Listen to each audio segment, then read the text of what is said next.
what do we need to do? First of all, what are we anticipating in terms of sea level rise around the world? And Okay, first of all, sea level rise is quite a complex science to study, and scientists have a whole range of potential scenarios of sea level rise.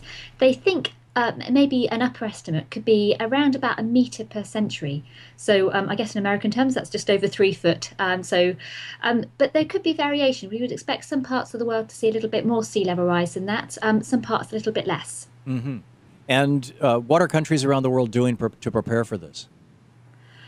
Very different, really. Many of the developing countries, such as around Europe and certainly in the UK, are very prepared for climate change. So, in terms of sea level rise, they're thinking ahead. They're thinking about how much sea level rise that could be, and so when they're building new structures on the coast, they're actually trying to factor that into their measurements to make sure that, say, for example, with ports such as the London Gateway, that they make the port high enough for sea level rise over the next century.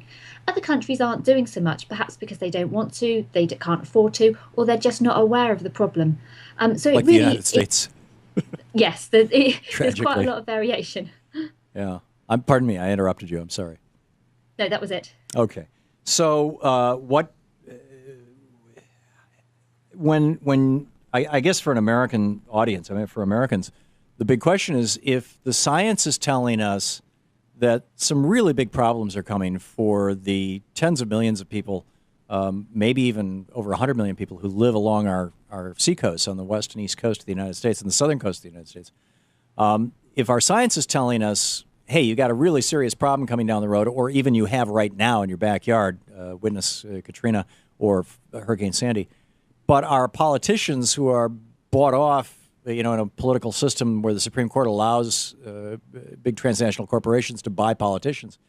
We had when the Republicans were elected to the House of Representatives a year and a half ago, a little more than a year and a half ago, every single freshman Republican denied that climate change even exists, and they denied the basic science. How can a country have a dialogue in that kind of an environment? How do other countries deal with this? I think it's a very difficult problem to do. Certainly, we need evidence that we see change. And whilst we know that weather happens, climate is over very much more long timescales. So to try and present that evidence is, first of all, very, very difficult. With sea level, we're slightly different, that we do have some evidence that we have tide gauges, which measures the fall and rise of the tide and has done in many, many places around the world for many decades. So we have evidence, even if climate change isn't the issue, that sea levels actually change anyway, and that generally around the world they are rising. Now, how to get that message across of, maybe we need to do something about this is very, very difficult. And that comes down to individuals or organisations actually saying, I think we need to look at the science, we need to look at sea level rise and think about what the long-term implications are if it is happening or if it isn't happening, and actually think about all the different situations that could occur. So perhaps in a century's time, we don't get caught out. Yeah.